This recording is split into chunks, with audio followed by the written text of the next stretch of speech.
Hello.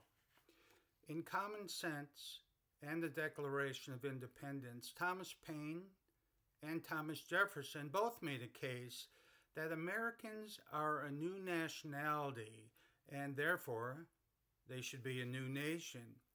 This video will discuss how each of these gentlemen made their case, comparing and contrasting them in the process.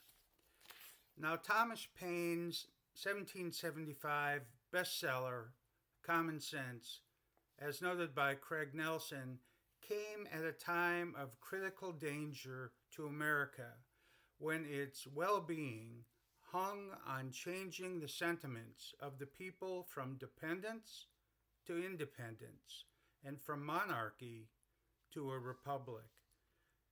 Written in language that any commoner could read and understand, Common Sense boldly proclaimed that the time was now for America to become a new world model of government and society, as well as a beacon of freedom and human process.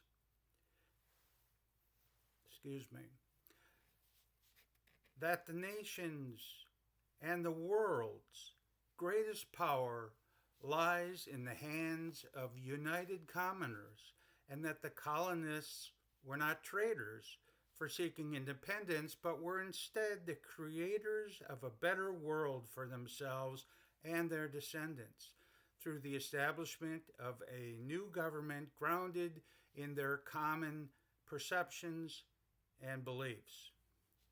As asserted by Daniel Marsh, the book became the most effective weapon in the hands of the leaders of the cause of the colonists. According to Sophia Roosevelt, Common Sense caused an abrupt and massive shift in public opinion, making independence and republicanism not only viable but essential. Moreover, as John Hershey explains, just over 6 months after the publication of Common Sense, delegates at the Constitutional Convention affixed their names to the Declaration of Independence, knowing that the majority of their electors now supported independence, thanks to Thomas Paine. As for the Declaration of Independence, its primary author, Thomas Jefferson, also proclaimed the colony's freedom from British rule and the right of this new nation to make its own laws, to establish its own government as behooved a free people. Parroting many of the ideas contained in Common Sense, Jefferson sought to change the sentiments of the people from dependence to independence, from a monarchy to a republic. Jefferson himself said that the Declaration, far from being his own creation, was merely the common sense of the subject. However, while seeking essentially the same goal, there were both similarities and differences in how these early American patriots made their case for America being a new nationality in a new nation. Stylistically, Jefferson was more matter of fact, presenting his case for American independence as would a lawyer. Paine, on the other hand, was a rabble-rouser, using emotional language, such as calling King George III a royal brute, to sway and energize his audience. Now, Paine's arguments that were not or only tangentially made by Jefferson include America has matured. It's grown up. And like parent and child, a parent's authority over his child is temporary. There comes a time when the parent, in this case referring to Great Britain, has to allow his child, America, to plot its own course, to be free from parental control. England has a second argument. England has its own interests, separate from those of the American colonies. It drags America into wars and trade policies with other nations and peoples with which the colonies have no anger or complaint, thereby interfering with America's own trade and international relations. A separation is necessary to protect and advance America's own destiny.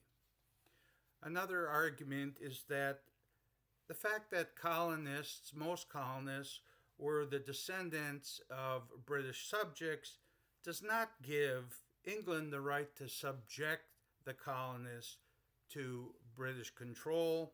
Another argument, the geographic distance between Great Britain and America evinces God's plan was not to make one subservient to the other.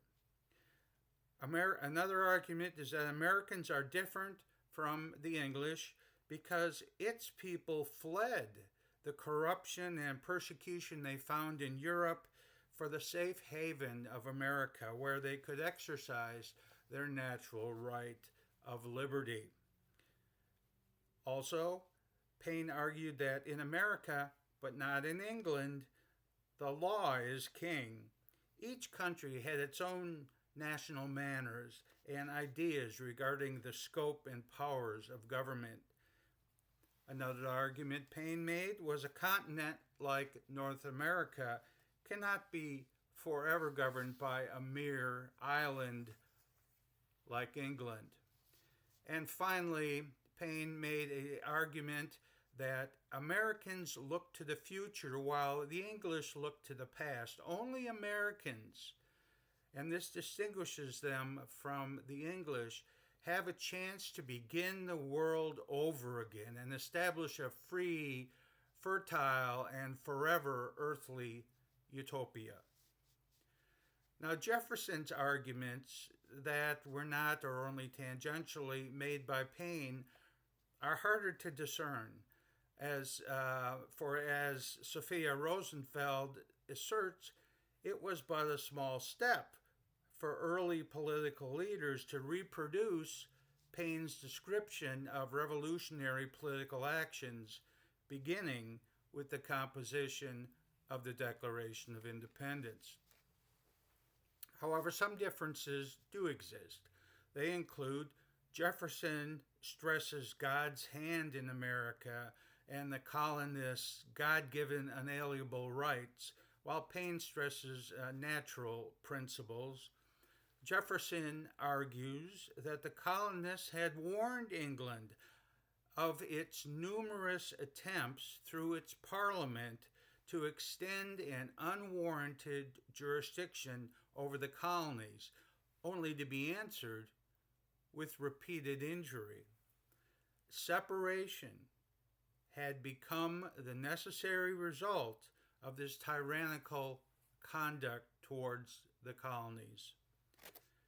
Jefferson's argument also used many more specific examples of English tyranny, such as its dissolution of the colonial representative houses, making judges dependent upon the crown for their position and salary, quartering troops, and maintaining a standing army in the colonies when no valid rationale existed for such actions other than an attempt to subject the colonies to complete control by England. On the other hand, similarities in the writings of Paine and Jefferson do exist.